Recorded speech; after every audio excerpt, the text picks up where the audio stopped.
Before Wi-Fi, before TikTok, before Earth even had vibes, there was nothing, just darkness. No sky, no sea, no light, no life. Then, boom, the OG creator said, "Let there be light."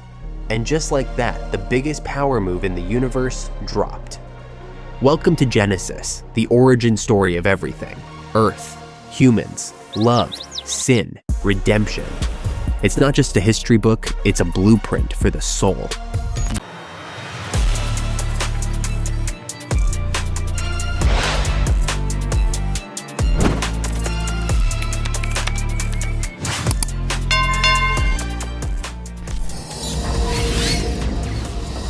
God the Creator, day 1 to day 7.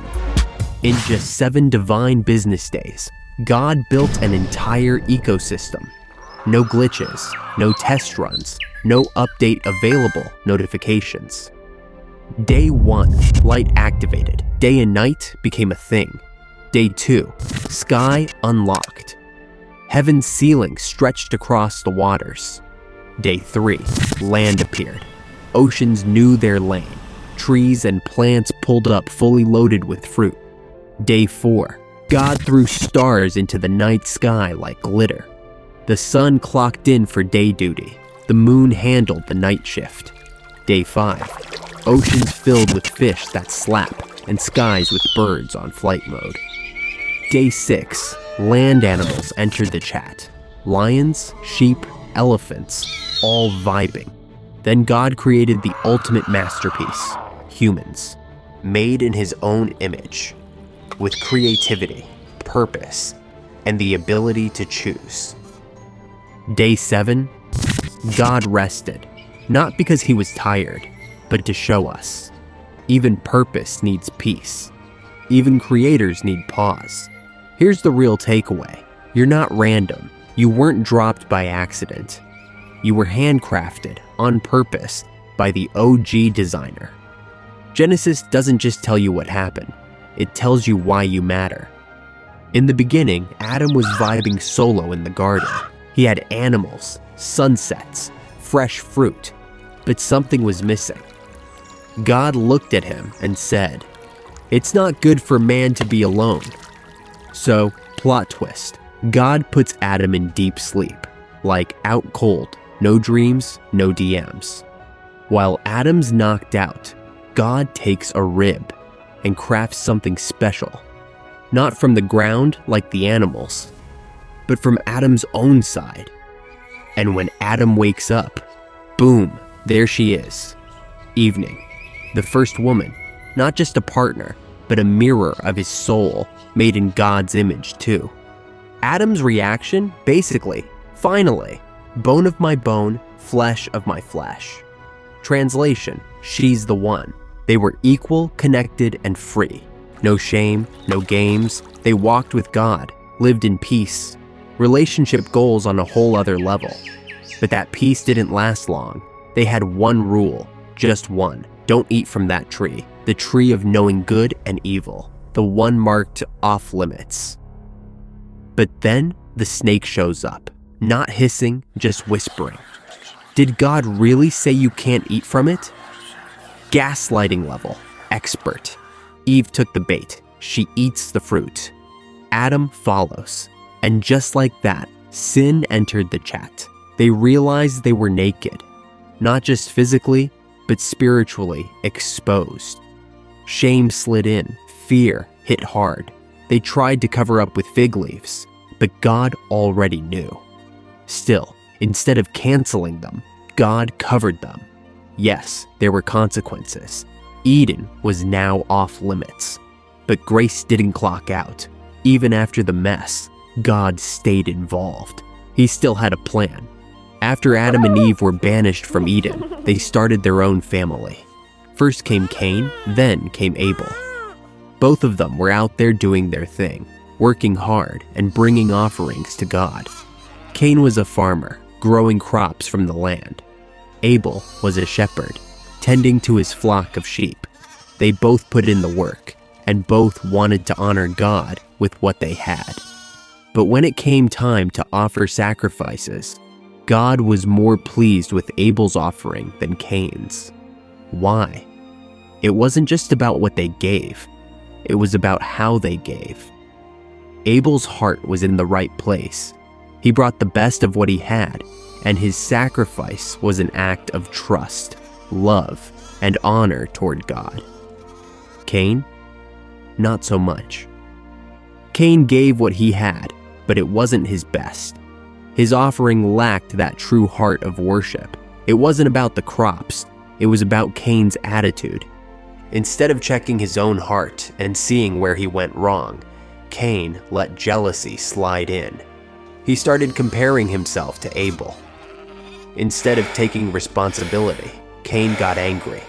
He felt slighted, resentful, and rather than addressing the issue, he let that jealousy grow into something much darker. It wasn't just about Abel anymore. It became about Cain's pride and feeling rejected. And instead of dealing with those feelings, Cain took it out on Abel. He let the jealousy take over, and it pushed him to a point where he committed the unimaginable. He murdered his own brother. But here's the crazy part. God didn't just turn his back on Cain. He called him out on his sin. God didn't ignore what happened. He confronted Cain, asking, "Where is your brother?" But even after Cain messed up big time, God didn't wipe him out. God didn't just leave him in his failure. Instead, he gave Cain a chance to own up to what he did. And that's where grace showed up. Rather than giving Cain what he deserved, God marked him with protection. He told others not to harm Cain, giving him a shot at redemption. Cain had messed up royally, but God didn't give up on him. God's grace was bigger than Cain's mistake, and that grace, even in the middle of the mess, gave Cain a chance to change, to grow, and to move forward. By this point, humanity had completely lost its way. The earth was filled with violence, corruption, and people doing whatever they wanted without any concern for what was right or for the Creator. It was like the whole world had given up on its purpose. People were living for themselves without any thought of how their actions were hurting others or their relationship with God. The world had become a mess, morally, spiritually, and socially. And God saw all of it. Honestly, he was done. He had given humanity time. He had shown them mercy. But now the corruption had reached a point where something had to change. So God decided it was time for a reset, to wipe the slate clean. He was going to start over. But there was one person, just one, who still had faith: Noah. He was the only one left who truly followed God's ways, the only one who still believed in righteousness. God saw Noah's heart, and despite everything else falling apart, he chose Noah to be the one to carry his plan forward. So, God told Noah to build a massive boat, an ark, because he was about to flood the earth and wipe out everything that was corrupt. And get this, the world around Noah? They thought he was out of his mind. The people laughed at him, called him a fool. Can you imagine? A guy building a gigantic boat in the middle of dry land, in a place where it hadn't even rained like that before. They couldn't see it. They didn't understand what was coming. Noah looked crazy, but despite all the mocking, the doubt, and the confusion, Noah kept building. Even when it seemed completely ridiculous to everyone else, Noah trusted God. He didn't care what the people around him thought. He was listening to God, and he was building what God had asked him to build. And then, one day, the rain started. It didn't come in a little drizzle. It poured down in torrents, flooding the earth. The same people who had laughed at Noah, they were now seeing the flood they'd been warned about. But by then, it was too late. Noah, his family, and the animals were safe inside the ark. But the rest of the world? It was washed away. The storm that Noah had trusted in, that seemed so outlandish to everyone else, was exactly what saved him. After the flood, humanity was back on track. One language, one purpose, everyone on the same page. Things were looking good. People started to rebuild, reconnect, and repopulate. The world was fresh again, like a clean slate, but the more people grew, the more they started to feel invincible. They were like, we can do anything. And that confidence, it quickly turned into pride. They thought, why not push it even further? So they came up with this wild plan. Let's build a tower that reaches the heavens. No big deal, right? We'll make a name for ourselves, show the world how powerful we are, and show God that we can do it too. It wasn't just about building a tall tower. It was about flexing. They wanted to prove that they could do what God did, build something that touched the sky. But here's the kicker. God wasn't having it. He saw the pride, the self-centeredness, and he wasn't about to let them keep pushing. Humanity had already crossed a line, and God wasn't going to let their ego dictate the future. So, in an instant, God flipped the switch. He hit them with a language remix. 1 second, they were all vibing on the same wavelength, working together. The next, they couldn't understand a single word. They were lost, scattered, confused. The plan to reach the heavens, it fell apart in an instant. The tower left unfinished, and just like that, the people split off, forming different groups, speaking different languages, and the dream was over. So, after the tower project failed and the people scattered, humanity started spreading out, building cities and nations. But they were still stuck in their pride and confusion. In the midst of all this, God picked one person, Abraham, to begin a whole new chapter in his plan. It wasn't about Abraham being special or perfect. It was about his willingness to trust God, even when the whole situation didn't make sense. God told Abraham to leave everything he knew, his family, his home, his familiar life, and go to a place God would reveal to him. No roadmaps, no directions, just a promise. I'll make you the father of many nations. At that point, Abraham didn't even have any kids, so this wasn't just a leap of faith. It was like stepping into the unknown with a huge unfulfilled promise hanging over him. But despite not knowing how it would all unfold, Abraham trusted God. He didn't get the whole blueprint of his life. He didn't know when or how God's promise would come true. But what Abraham did know was this: God was trustworthy. He didn't hesitate or try to negotiate for more details. He simply packed up and started his journey into the unknown, believing that God would make good on his word. And even when things seemed uncertain, when Abraham had doubts or didn't see immediate results, he trusted God's promise. Abraham's journey wasn't just about him. It was about setting the stage for the future of Israel and all the nations to come. His faith would be tested time and time again, but his willingness to follow God's call, even when it didn't make sense, opened the door for generations to come. After Abraham's journey of faith, things didn't slow down, but not everyone followed the path God had set. In the cities of Sodom and Gomorrah, things were spiraling fast. It wasn't just a little messed up, it was chaos. People were living however they wanted, doing whatever felt good in the moment, with zero concern for what was right. It was like a free-for-all where morality didn't even exist anymore. The world was running wild, and God saw it all. He knew it was time to step in. God sent 2 angels to Sodom to warn the people of the impending judgment. These angels, disguised as men, went into the city with a simple but urgent message. Change your ways. Turn from your wickedness or face the consequences. But the people, they were so caught up in their own lives, their own desires and selfishness, that they didn't care. They ignored the warnings. They laughed it off like it wasn't a big deal. It was as if they thought they were untouchable. Meanwhile, Lot, Abraham's nephew, was living in Sodom, and God gave him a heads up.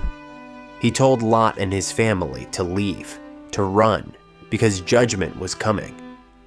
Lot hesitated. Think about it. He'd been living there, surrounded by all the chaos. It was hard to let go of everything he knew, but in the end, Lot listened and he grabbed his family and took off. Just as they were fleeing, God's judgment came down hard. Fire and sulfur rained from the sky, and Sodom and Gomorrah were obliterated. There was no escape for the people who chose to ignore God's call. The destruction was quick. It was final. And it wasn't because God wanted to wipe them out. He had given them plenty of chances to change. But when people refuse to listen, when they choose to live outside of His will, there are consequences. Lot and his family made it out, but everyone else who chose to ignore God's warnings was caught in the fire. It was the end of an era for those cities, and a serious reminder of what happens when we turn our backs on what's right. Abraham's journey didn't just end with him. It was always bigger than that. It carried on through his son, Isaac. Now, Isaac wasn't just any regular kid. He was a miracle baby. You heard that right. His dad, Abraham, was 100 years old, and his mom, Sarah, was 90. Imagine that for a second. A baby coming into the world when most people are talking about retirement, not parenting. That's wild. But even though the odds were stacked against them, God kept His promise. Isaac grew up to be a man of deep faith, someone who didn't just take his dad's word for it, but believed and walked in the same trust in God that Abraham had shown. And when it came time for Isaac to get married, God had already set the stage. He led Isaac to Rebekah, a woman who wasn't just beautiful, but shared his heart for God's plan. Their relationship wasn't just about them. It was about continuing the legacy of God's promises. This wasn't just about finding love. It was about continuing what God had started with Abraham. Isaac and Rebekah had children, and through their family, God's plan kept unfolding. The promise wasn't just for one person, one generation, or one moment. It was meant to multiply, starting with Isaac, but then flowing through his kids and their kids, and so on. This wasn't a one-hit wonder promise. It was the beginning of something that would go on for generations. Isaac didn't just inherit a legacy, he became a part of something much bigger than himself. Isaac and Rebekah had twin sons, Esau and Jacob. From the moment they were born, these two were anything but peaceful. Esau, the firstborn, was strong, rugged, and his dad's favorite. Isaac loved him for his hunting skills and tough guy attitude. But Jacob? He was the opposite. More of a thinker, someone who spent time hanging out in the tent, watching, learning, and waiting for his moment. And you know what? That moment came when Esau, after a long day of hunting, came back home starving. He was beyond hungry, and in that moment, Jacob saw an opportunity. Esau was weak and impatient, so Jacob made him an offer. "I'll give you some stew, but in exchange, you sell me your birthright." Now, the birthright was a huge deal. It was the special privilege of the firstborn son to receive a double portion of the inheritance, a bigger share of the family wealth. Esau, driven by hunger and a lack of foresight, agreed to the deal. But what Esau didn't realize was that this wasn't just a simple trade for food. Jacob wasn't just taking the birthright, he was playing the long game. He lied, deceived, and manipulated his way into taking something that wasn't truly his. But the drama didn't end there. Isaac, who was getting older and going blind, tried to secretly bless Esau with the inheritance, the final blessing of the firstborn. But Jacob, with his mom's help, tricked Isaac into giving him that blessing instead. They played the game of deception, dressing Jacob up like Esau and fooling Isaac into believing he was his firstborn. It was a complete mess. Betrayal, lies, manipulation, a real family drama. But here's the thing. Despite all the dysfunction, the lies, and the messed up family dynamics, God still had a plan for Jacob. This wasn't just random chaos. Even though it seemed like Jacob was getting ahead by being deceitful, God was still working behind the scenes. Jacob would go on to become Israel, the father of 12 tribes. And through those tribes, a whole nation would rise up. A nation that would change the world. We've come a long way since the beginning, from Adam and Eve to Noah's Ark, from Abraham's faith to Isaac's promise, and from Jacob's family drama to God's plan unfolding through generations. Now, the story brings us to Joseph, the great-grandson of Abraham, whose life was nothing short of a roller coaster. Joseph was his father Jacob's favorite son, and he had this super colorful coat that everyone noticed. And his brothers, they hated him for it. On top of that, Joseph had dreams that suggested his family would bow down to him, which didn't sit well with his brothers. Jealousy turned into bitterness, and one day his brothers decided they'd had enough.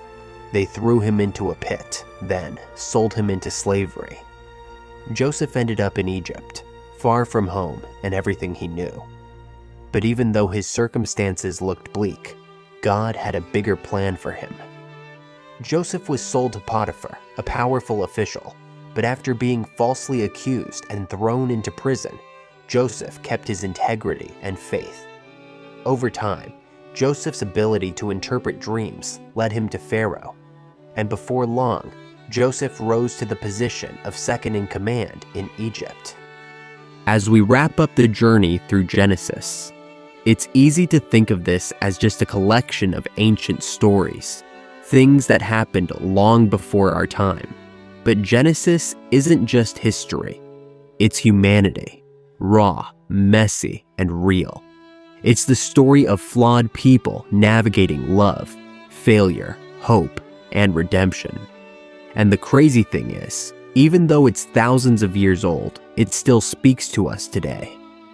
From Adam and Eve's mistakes to Joseph's rise to power, Genesis shows us that God's hand is on our story, even when we're messing up or wandering in the unknown.